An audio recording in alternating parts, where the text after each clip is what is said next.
함께 만들어가는 방송 LBC 방송국입니다. Lecture and Broadcasting for Culture.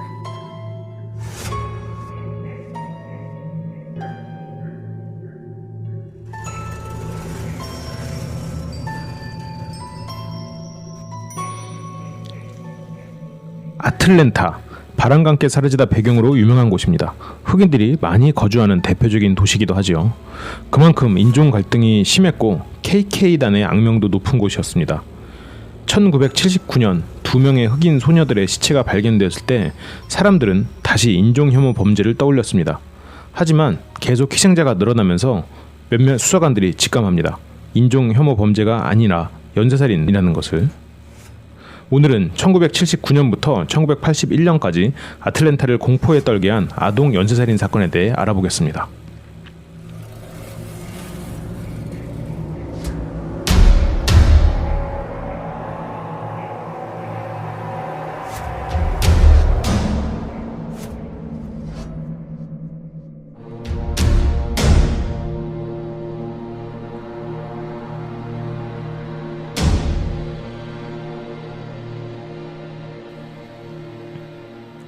네, 안녕하십니까. 연쇄살인 엑스파일 진행을 맡고 있는 철철 교주입니다. 네, 안녕하십니까. 게스트 썰입니다.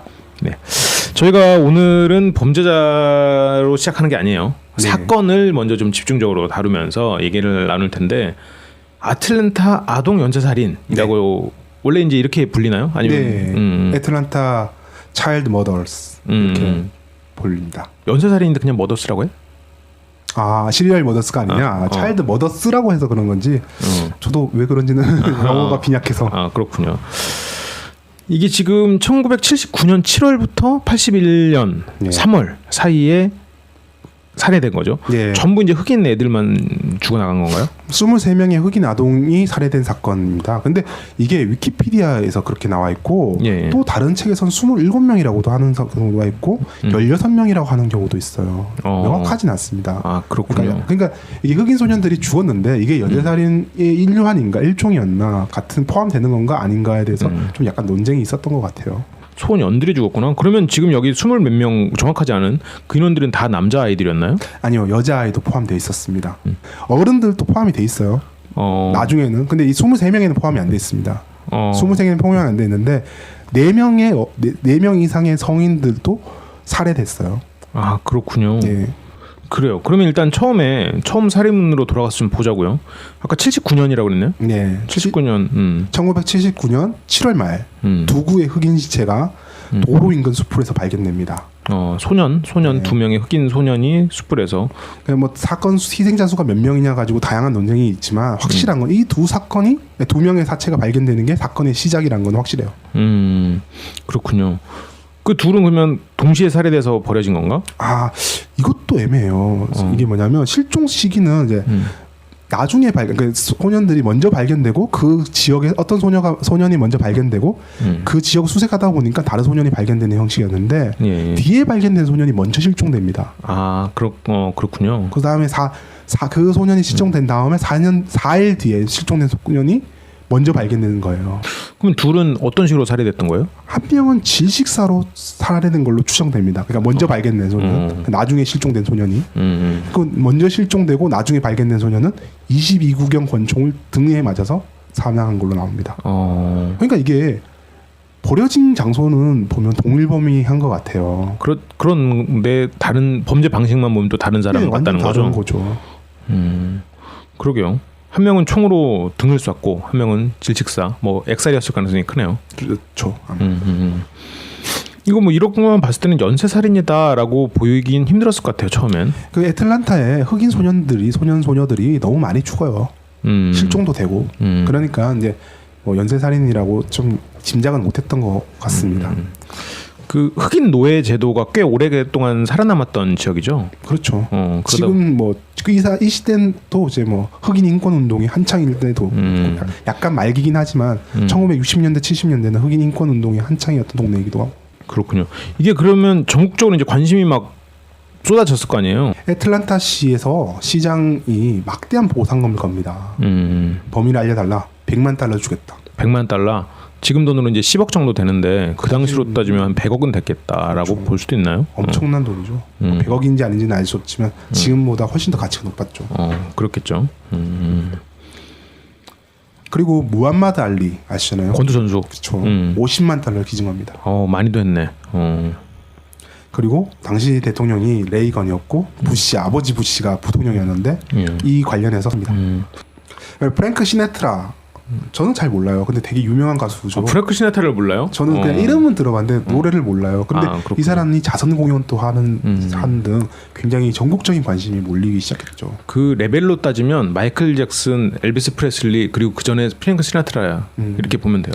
그 정도는 그러니까 엄청난 레벨인 거죠. 뭐 그보다 약간 뭐 유명세로 따지면 약간 낮을 수도 있겠지만 뭐 거의 이제 그 정도 급이라고 보면 돼요. 예, 저도 노래는 알아요. 노래는 모르는데 이름은 알고 있는데 그러니까 어떤 사람인지 좀 모르겠어요. 여튼 프랭크 시나트라도 했습니다. 이렇게 전국적 관심사가 모이는 가운데 1980년 9월 16일 데런 글래스라는 11살 소년이 살해당합니다. 그러면서 애틀란타 시장이 100억간의 요청을 해요. 나라에서 좀 도와주세요. 수사하는데 좀 협조해 주세요. 이렇게. 이게 애틀란타 시에서만 발생돼가지고 FBI가 개입을 할 수 없었는데 이 요청이 오니까 이제 법무부에서 야 FBI 너희 출동해 이렇게 된 거죠. 이 전문 수사관들이 이제 또 출동을 했네요. 애틀란타로. 네, 2명 존 더글라스라는 이제 전설적인 수사관이죠. 그 사람과 로이 헤이즈 루드라는 수사관이 2명이 파견이 됩니다. 존 더글라스는 이제 로버트 레슬러 그다음에 로버트 캐펠 같은 사람들하고 유명한 프로파일러의 아버지급이죠 거의. 초대 프로파일러들 수준입니다. 그렇군요. 그 약간 영화의 한 장면 같네요. 이제 막 그 연살이 막 일어나고 그게 이제 국가적인 관심을 받고 이제 전문가 그리고 그의 또 파트너가 딱 파견이 된 상황이네요. 그러면 그 존 더글라스와 로이 헤이즐우드 그 두 사람이 이제 사건을 접근하기 시작했을 텐데 그들이 이제 접근한 방식 혹은 아니면 그들이 추정 이런 것들은 어떤 게 있었나요?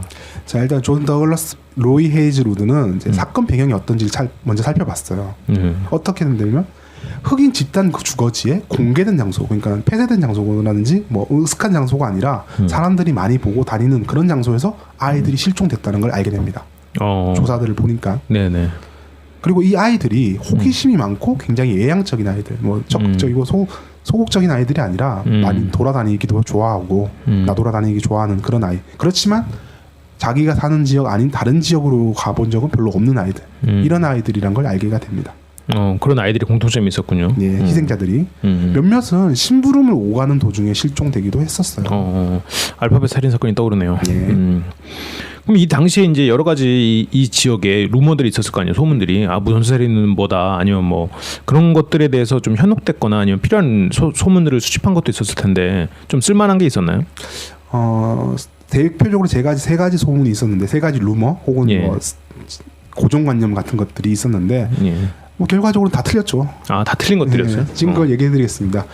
남부 지역이잖아요. 또 조지아주, 애틀란타, 당연히 KKK단 그것들의 소행이 아닌가라는 의심이 굉장히 강력히 들었죠. KKK단은 굳이 설명 안 해도 되려나? 그렇죠. 다 아시려나? 그냥 백인이 흑인 인종 혐오 살인 집단, 광기의 집단들이죠. 약간 그 강력한 방법으로 그 너무 이게 극단적인 방법으로 백인 우월주의를 실천하는 그래서 막 흑인들을 살해하고 흑인 가족 막 집에다 불 지르고 막 그런 일을 하는 집단이죠. 네. 그리고 미국 하원에서 이제 의원이 이거 악마 숭배자들의 범행이다. 이런 의혹을 제기합니다. 악마 숭배자. 그게 왜냐하면 70년대, 80년대 미국이 좀 그런 경향이 있었다고 해요. 오컬트 그런 그러니까 거 숭배하는. 오컬트 숭배 집단, 뭐 찰스 맨슨 집단, 뭐 이런 거죠. 네네. 이런 집단들도 우리가 맨슨 다뤘나? 안 다뤘죠. 안 다뤘죠. 마릴린 맨슨 그 그룹이 뭐지? 아무튼 그 마릴린 맨슨이라고 그 있잖아요. 그 약간 그 악마 락하는 그 그룹의 사람들이 다 연쇄살인마 성에서 땄거든요. 찰스 맨슨에서 땄던 그런 악마를 숭배하는 연쇄살인마가 있었죠. 그리고 또 하나의 루머가 바로 흑인 연쇄살인범은 존재하지 않는다는 고정관념이 있었던 거죠. 그러니까 당연히 연쇄살인범은 지금 백인일 것이다. 그렇죠. KK단 아니면 백인이다. 아니면 악마 숭배자일 것이다. 이런 소문들이 돌았는데 그런 것들을 지금 수집했네요.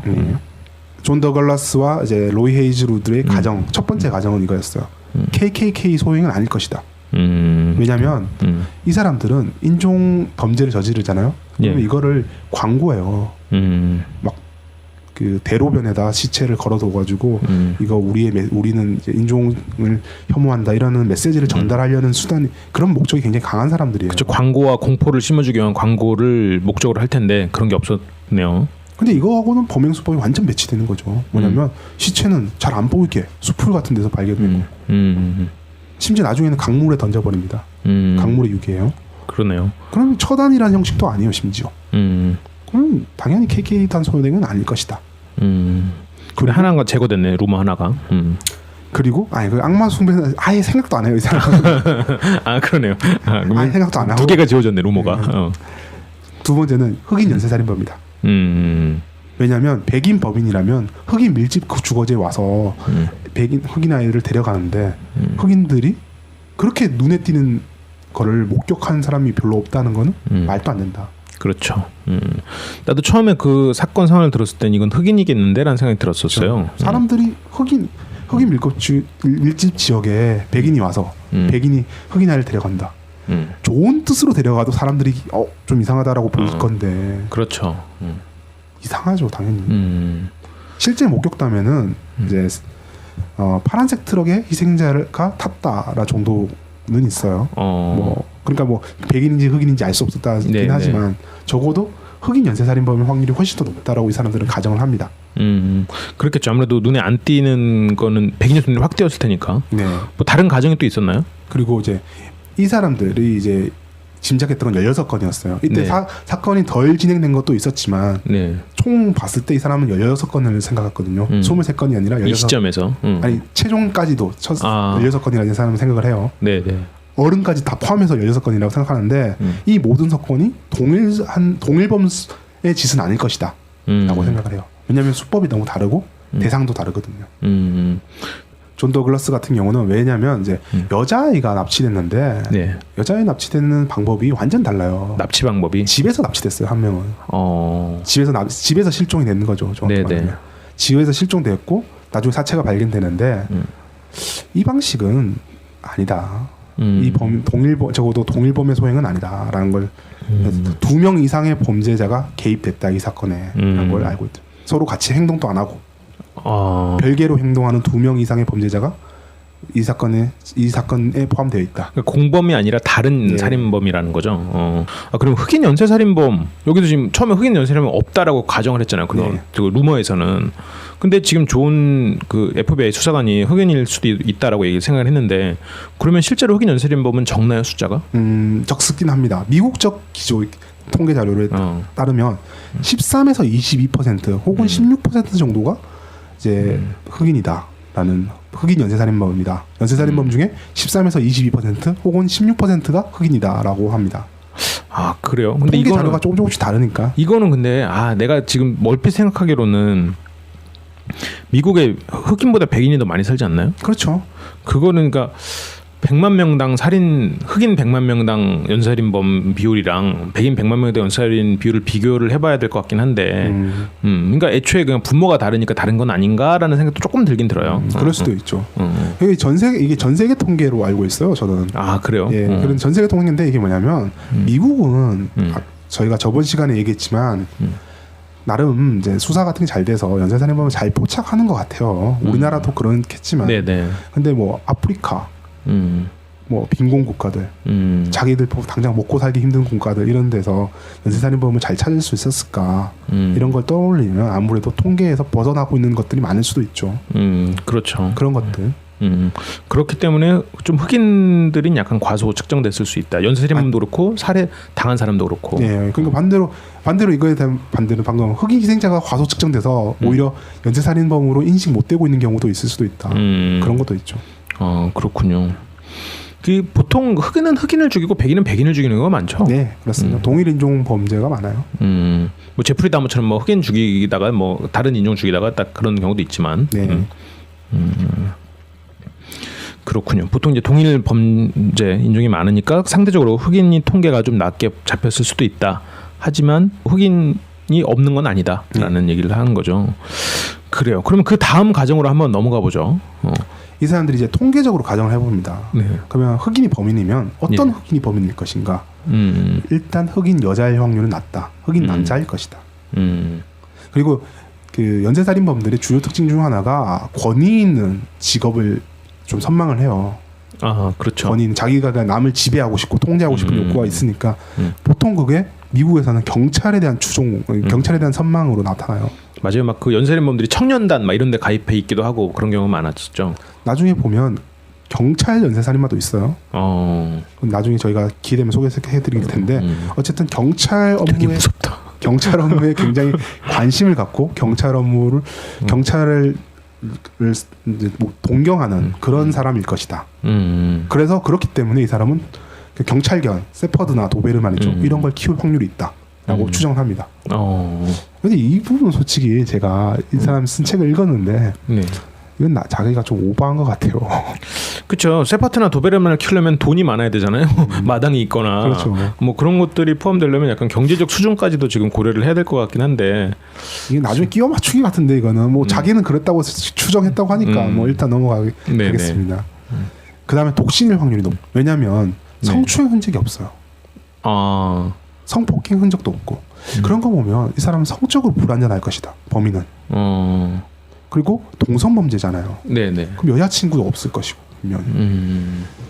동성애적 기질이 있을 것 같으니까 예. 여자친구도 없다. 그러면 성추행 그러니까 성적으로 불안전하고 동성애자다. 그러면 독신일 확률이 높을 것이다. 라고 이 사람들 추정을 합니다.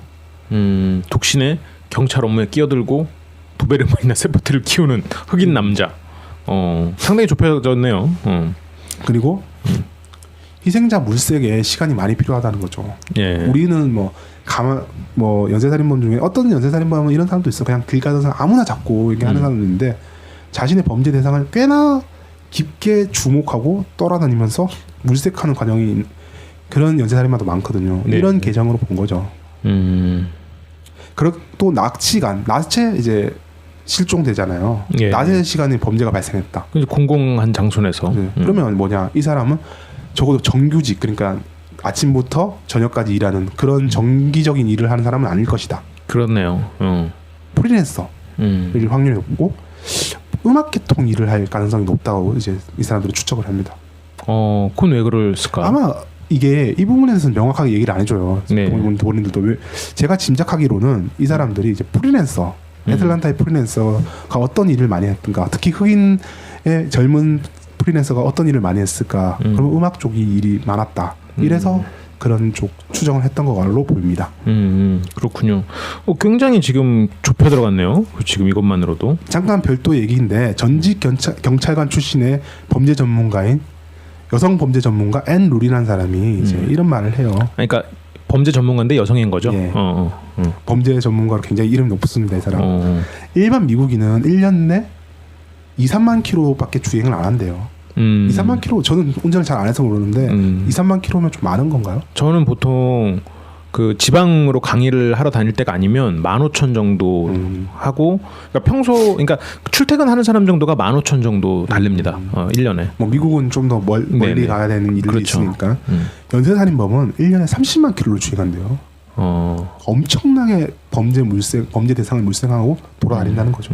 그렇겠네요. 그러니까 이거를 봤을 때 아까 전에 희생자 물색 시간 뭐 낮이 필요하다 이런 우리가 많이 그런 거에 이해하기가 쉬워지죠. 난 30만 킬로라고 그래서 약간 다른 지역으로 가서 하고 또 유기할 때도 그런 생각을 했는데 물색 자체가 굉장히 많은 공을 들인다는 뜻이었구나. 그게. 뭐 다른 지역도 갈 수도 있고.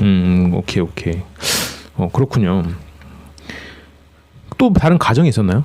사건이 진행되면서 이제 존 더글라스가 눈치를 채게 됩니다. 뭐냐면 범인은 언론에 민감하게 대응한다는 거죠. 대응을 한다고? 대응을 한다. 어떤 식이냐면 이런 거예요.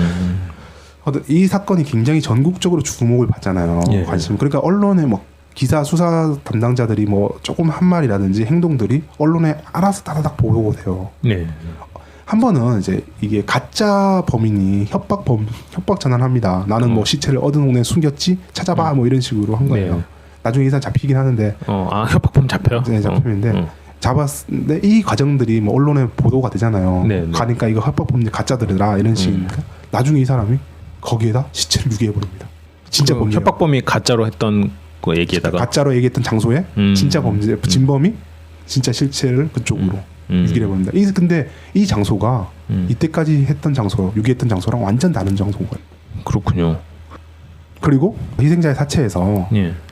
그 섬유 조직이 발견됩니다. 범죄 이제 증거가 된 건 물증이 나온 거죠. 범죄자의 옷 조각에 발견된 거. 그건 알 수 없는데 어쨌든 이때는 뭔지 몰라요. 그냥 섬유 조직이 발견됐다는 걸. 그리고 이것은 범죄자의 신원을 밝힐 수 있는 이제 물증이 되는 거죠. 그러다 보니까 이 사람이 이제는 강물에 시체를 유기한 겁니다. 왜냐면 없어지니까. 아 그렇죠. 그러니까 존 더글라스하고 수사 당국이 이거를 착안을 한 거예요. 이 사람이 이제 강물에다 유기를 하기 시작할 것이다. 그럼 강물에 어떻게 유기할 것인가? 보통은 그 다리에서 던져버리겠죠. 강물 다리 같은 데 있잖아요. 거기서 시체를 던진다든지 하는 행위가 많아지겠죠. 강물에 잠복 수사가 들어가기 시작합니다. 교각 같은 데서 이제 잠복 수사를 시작하죠. 그래서 잡나요? 1981년 5월 22일 한 명의 용의자가 잡힙니다. 아 용의자가 드디어 한 명 잡혔군요. 그러니까 어떻게 되냐면 이제 잠복 수사를 하고 있는데 이제 그 경찰 견습생 한 명이 강가에 풍덩하는 소리가 들렸다고 해요. 그래서 보니까 차가 한 대 쓱 나가더라. 그래서 경찰에 연락을 해서 이제 그 사람을 잡은 거죠. 얼핏 듣기로는 그 시체를 건져내면 확실한 증거가 있을 거 있긴 하지만 뭐 현장에 잡힌 건 아니네. 현장 잡힌 것도 아니고 시체도 밤에 어두워서 시체가 있는지 없는지도 모르는 거고. 일단 누군지는 알아야 된다. 풍덩 소리만 들은 상황이네. 네. 지금. 그 잡힌 사람에 대해서 지금 이제 슬슬 이제 얘기를 시작해 주나요? 네, 이제부터 해야죠. 알겠습니다. 누구였나요? 웨인 윌리엄스라는 흑인이었습니다. 웨인 윌리엄스. 네. 어떤 사람이었어요? 지금 이제 이 사람 연쇄살인범으로 추정되니까 얘기를 할게요. 연쇄살인범적 특성은 전혀 보인 사람이 아닙니다. 부모님들 모두 교사 출신으로서 굉장히 좀 안락한 집안에서 태어났고 흑인 가정이었지만 경제적으로 빈곤하지도 않았던 걸로 알고 있습니다. 이 당시에 부모가 둘 다 교사였으면 괜찮은 집안이지. 흑인 집안. 흑인 집안 치고는 굉장히. 본인 또 조지아 주립대학이라고 보통 주립대학은 그 주에선 짱이잖아요. 네네 그렇죠. 그 조지아 주립대학에 입학해서 다녔어요. 물론 1년 중퇴를 하긴 하지만. 중퇴 여기서 약간 걸리긴 하는데. 아무튼. 근데 1970, 80년대 세대들한테 이런 중퇴가 아주 드문 풍경은 아니었어요. 아 그래요? 뭐 당장 빌 게이츠 이런 사람들 그리고 우리 작고한 그 애플의 스티브 잡스 그런 사람들 다 중퇴잖아요. 그렇군요. 그래요. 그리고 또 뭐 다른 특성이 있나요?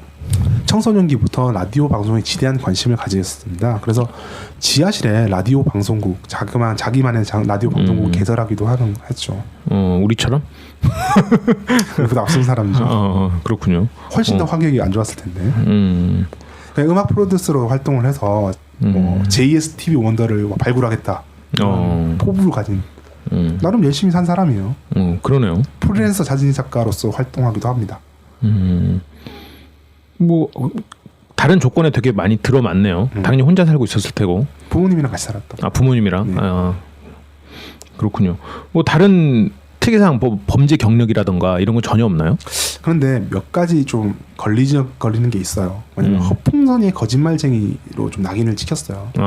뭐냐면 야, 나 누구 알고 있어. 너 소개시켜줄게. 이렇게 말해놓고서 뭐 알아야지. 모르는 거예요. 못 소개시켜주고.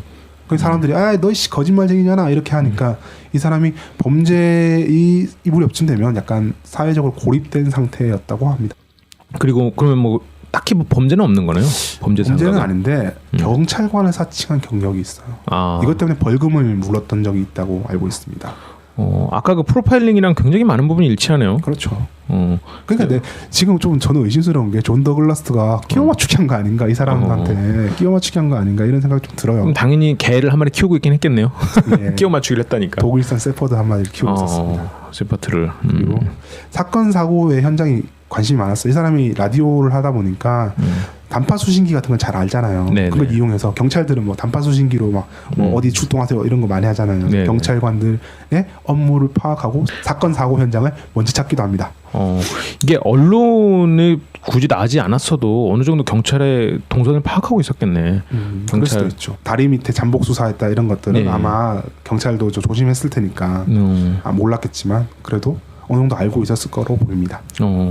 그래요. 이렇게 지금 한 명이 잡혔습니다. 지금 이런 배경을 가지고 이런 특성을 가진 웨인 윌리엄스라는 사람이 잡혔는데, 근데 왜 논란이 되고 있는 거예요? 이 사람이 당시에는 이제 뭐 소장님 방금 말씀했듯이 원래는 이 사람이 뭘 시체를 유기했다든지 이런 걸 모르잖아요. 지금 그러니까 당일 그러니까 이 사람을 신원 확인하는 걸 하고 그냥 집으로 보내는 정도로 끝나요. 근데 얼마 지나지 않아서 그 소리가 났던 그 지점, 그리고 웨인 윌리엄스를 잡았던 그 지점에서 27살 너데니엘 커터라는 남자의 시신을 확보하게 됩니다. 나이가 많은 사람이네. 그렇죠. 그리고 한 달 전에 그 무렵에서 그 동네 그 장소에서 한 달 전쯤에 21살의 지미 레이 페인이라는 남자의 시신을 또 발견하기도 했었어요. 분명히 아틀란타 소년들하고는 좀 상관이 없어 보이는 희생자들인데. 그러니까요. 좀 다른데? 그러니까. 약간 조금씩 이상하죠. 갑자기 취향이 바뀌지는 않았을 거 아니야. 그렇죠. 이 사람이 되게 왜소해요, 체구가. 160대로 알고 있는데 너데니엘 커터가 키는 정확하게 안 나오는데 얼굴만 봐도 굉장히 우락부락하게 생긴 사람이거든요. 27살에 그 지금 살해당한 그 남자가 어떻게 죽었나요 혹시? 그런 건 안 나왔나? 그건 기록이 없더라고요. 아 그렇군요. 이 사람이 왜소한 체구에 조곤조곤한 말투다 보니까 설마 이 사람이 범죄자? 물론 살인범들은 연쇄 살인범들은 굉장히 의외의 인물이기도 하지만 외모적으로 맞아요. 어쨌든 대중들은 의심을 좀 하게 되었죠. 이 사람이 이런 의심을 하고 있었습니다. 그리고 이 사람이 물증이 없으니까 이 사람을 체포를 하려고 이제 수사도 하고 수색도 하고 이렇게 하지만 어쨌든 그게 안 나왔을 거 아니야. 물증 자체는 안 나오고 있으니까 소환도 막 하고 그러니까 이 사람은 또 그러니까 웨이 윌리엄스가 좀 명확한 게 이거 인종차별이다. 이런 식으로 논란을 전개하기 시작합니다. 아니 근데 그 수색하면서 범죄 현장이 있었을 거 아니야. 그런 거에 대해 뭐 증거 같은 게 없었나 보네 그러면. 그러니까 이 사람 그러니까 범죄가 어디서 일어났는지 알지 모르잖아요. 그러니까 이 사람 차랑 이 사람 집을 수색합니다. 거기서 좀 물증들이 나오긴 해요. 아 그래요? 예. 근데 그 전에 이미 이 사람이 거짓말 탐지기 검사를 3번인가 받아요. 다 통과합니다. 물론 거짓말 탐지기는 이제 1960년 이후로 절대적인 신뢰를 잃었어요 이미. 네네 맞아요. 통계적으로 유의하지 않아요. 그렇지만 뭐 거짓말 탐지기가 통과했다는 사실은 대중들 일반 사람들한테는 이 사람 범죄자 아니겠는데 이러한 이러한 마음을 불러일으킨 이런 생각을 불러일으키기 좋은 장치입니다. 그리고 이제 인종차별 논란으로 이제 프레임을 또 가져갔으니까 그 오히려 살해당한 흑인 그 집단에서는 이 사람을 옹호해야 되는 거 아닌가라는 생각을 또 할 수도 있었겠네요. 그렇죠. 뭐 음모론 보면 이 사람 억울하게 괜히 이제 거대한 음모 속에서 억울하게 희생당하고 있는 사람 아닌가? 라는 의혹이 제기될 수밖에 없어요. 그러네요. 그래도 방금 아까 물증 같은 게 나왔다고 했는데 뭐 그런 것에도 좀 얘기를 해보자고요. 이 수사관들도 바보가 아닌데 뭔가를 있으니까 진술했을 거 아니야. 네, 그렇죠. 그럼 어떤 물증들이 발견된 거예요? 보라색, 초록색 침대 깔개가 있었어요. 카펫하고 침대 깔개 같은 것들이 있었는데 여기서 섬유가 나오는데 이 섬유가 12명의 피해자 사체에서 나온 섬유랑 일치합니다. 뭐 그래요? 이거 뭐 빼도 박도 못하는 거 아니야 그러면? 이 사람들의 얘기는 이거예요. 그 제품의 섬유가 얘 집에만 있냐. 아 그렇지 그러네. 근데 12명의 사체에서 똑같이 나오는 게 여기서 나왔다. 뭐 좀 의심스러웠으면 하냐. 자 일단 그렇게 넘어가죠. 일단 넘어갑시다. 뭐 다른 진짜 얘 말대로 진범이 따로 있는데 걔가 우연히 같은 시트를 썼을 수도 있으니까. 그렇죠. 오케이 좋아. 또 다른 물증을 봅시다. 거실 및 그 웨이 윌리엄스가 소유하고 있던 시보레 차량에 있던 또 섬유가 나왔는데 이게 6명의 피해자 사체에서 나온 섬유랑 또 일치해요. 점점 좁혀지네. 그다음에 이제 피해자 사체에서 개털이 나옵니다. 개털. 강아지 털. 그러니까 시바라고 해요. 아까 전에 키운 세퍼드의 이름이 시바인데 그 세퍼드의 그 시바의 개털이랑 11명의 피해자 사체에서 나온 모발이랑 또 같은 종류인 거예요. 너무 확실한데? 이렇게 세 가지가 겹친다면? 로버트 헬리라는 사람이 목격자라고 나오는데 이 사람이 증언을 합니다. 너데니엘 카터 아까 전에 27살 살해 피살된 그 남자랑 웨인 윌리엄스가 같이 있는 걸 봤다. 근데 이런 증언은 약간 문제가 있어요. 왜냐하면 웨인 윌리엄스가 체포되기 전에 이미 마치 범죄자인 양 인상을 받았을 거야 분명히. 그렇죠. 강력한 용의자니까. 그런 거 보니까 제가 쟤 아니야? 이런 식인 거죠. 사람의 기억은 추론의 과정이기 때문에 명확하게 그것을 다시 떠올리기보다는 퍼즐을 맞춰가는 식으로 인식을 하니까 실제와는 다른 기억으로 이 사람을 지목했을 수도 있다라는 얘기죠. 가능성이 있다는 거죠. 그런 가능성이 있다는 거죠.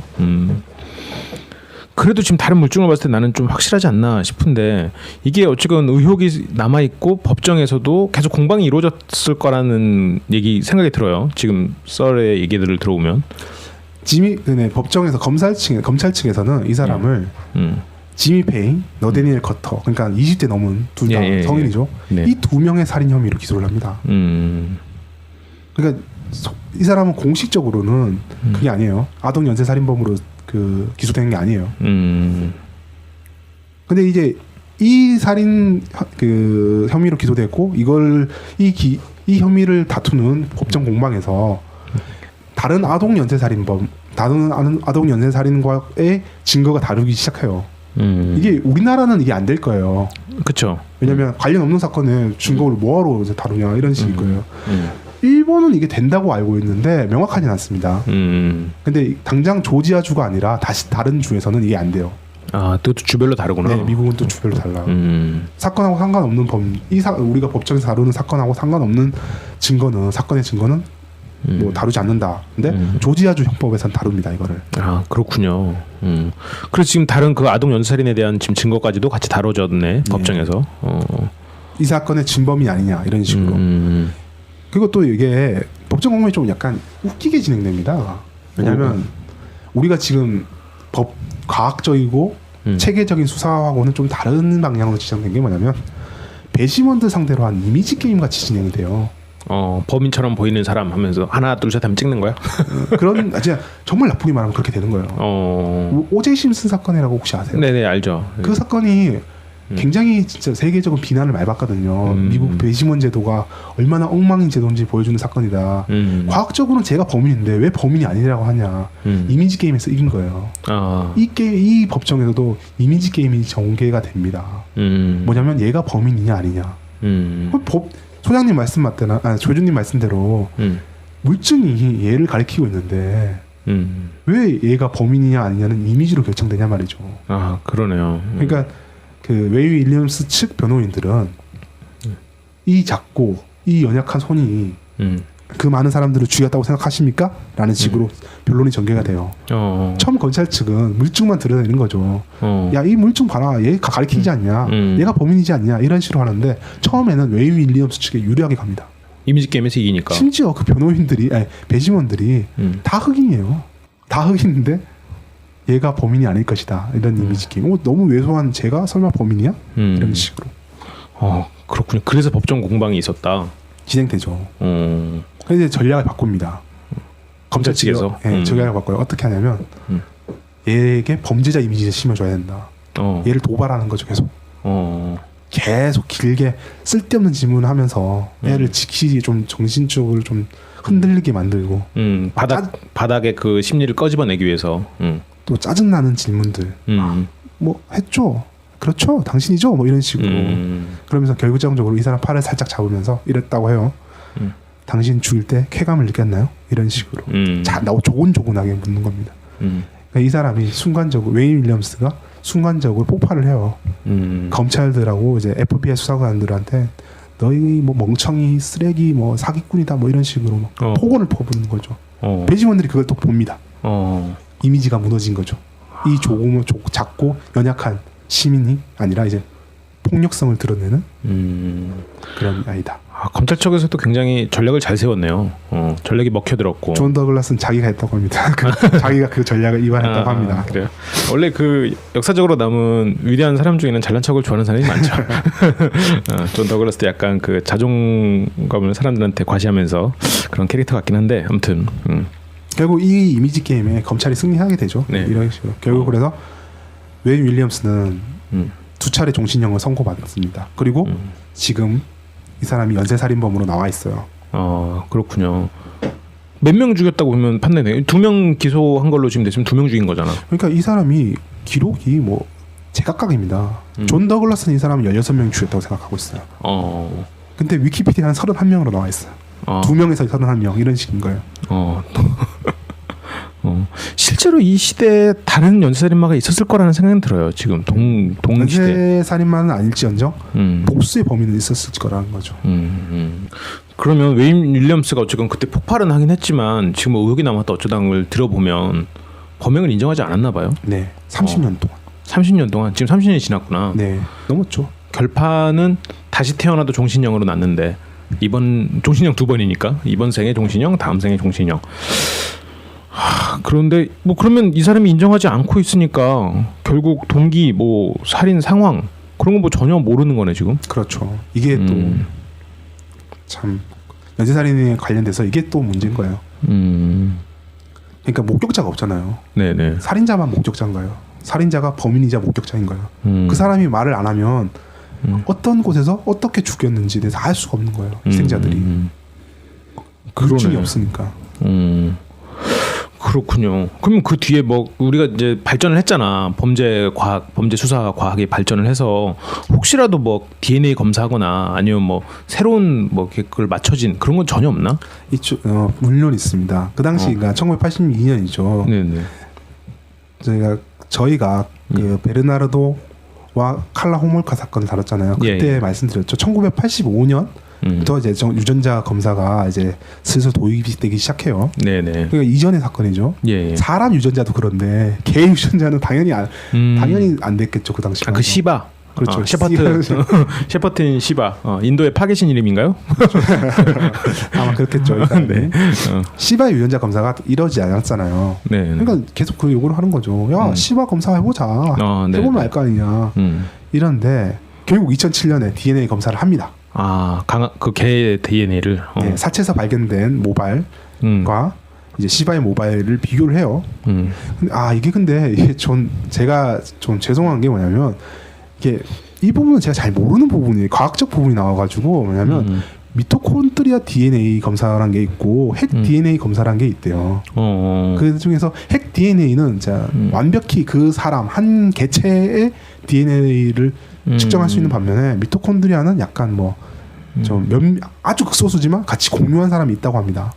그래요? 그러니까 이런 거예요. 핵 DNA 같은 경우는 99.9999999인데 미토콘드리아 DNA는 99%까지 이제 할 수 있대요. 정확히 나면 98.5%까지 이제 정확성을 갖고 있는데 어쨌든 미토콘드리아 DNA 검사를 합니다.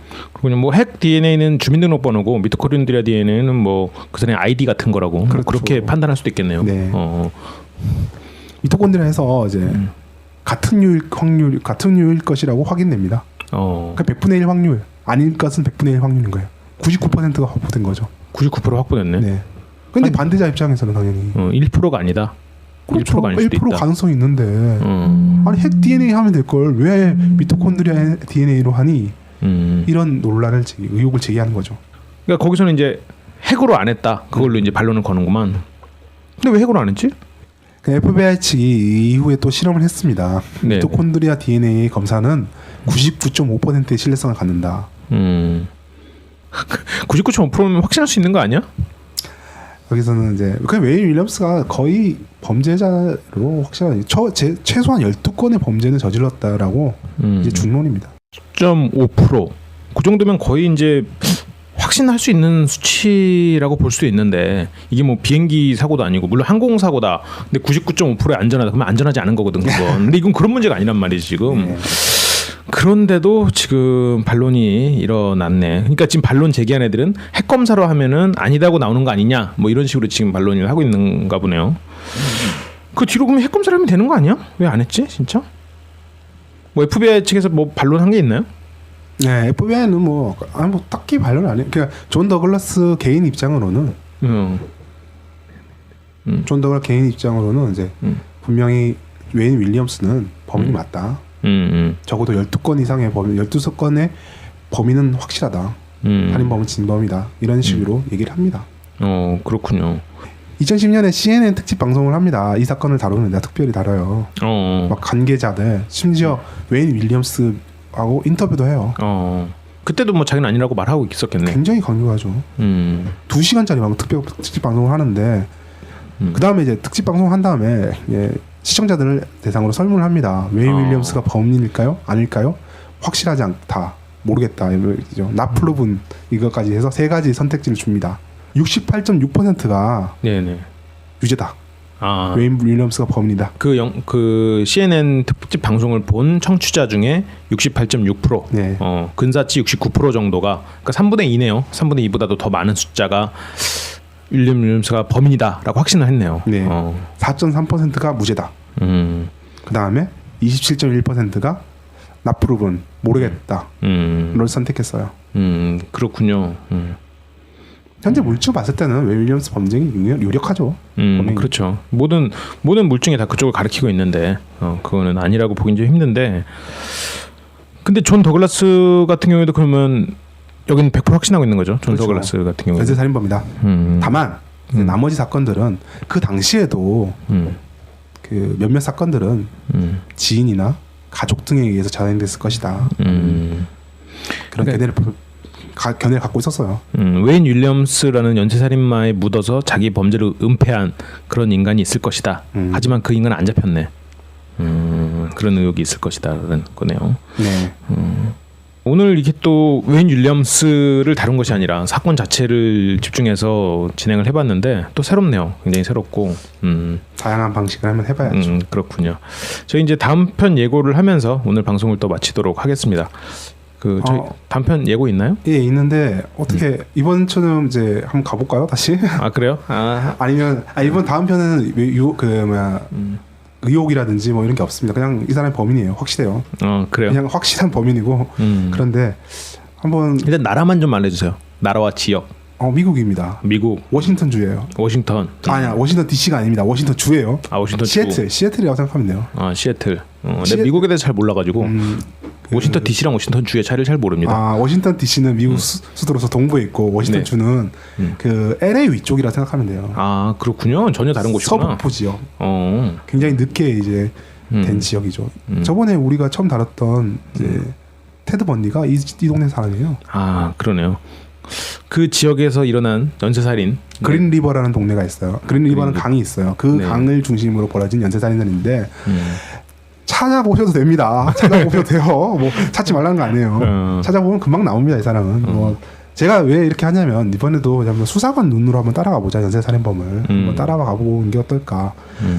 제가 마음이 바뀌어서 그냥 연쇄살인범 그냥 그 사람 인생 생애를 말해줄 수도 있어요. 그냥 그거는 그냥 일단 그 사건 한번 다뤄보겠다라고 그냥 알려드리겠습니다. 네, 그래요. 뭐 이렇게 대본을 쓰면서 뭐 마음대로 하시면 될 것 같습니다. 진짜 생각하다 다른 사람 써버릴 수도 있는데 저 자신을 위해서. 알겠습니다. 그럼 다음 주에 미국 워싱턴주 그린 리버에서 벌어진 연쇄 살인에 대한 사건을 한번 추적해 보도록 하겠습니다. 네, 지금까지 철철 교주였고, 게스트 썰이었습니다. 저희 관련된 내용은 LBC 상담소 혹은 LBC 방송기를 네이버에 치시면 게스트들이 작성한 대본으로 여러분들이 눈으로 보시면서 방송을 들으시면 훨씬 더 풍요롭게 느끼실 수 있을 것 같습니다. 저희는 다음 주에 들어오겠습니다.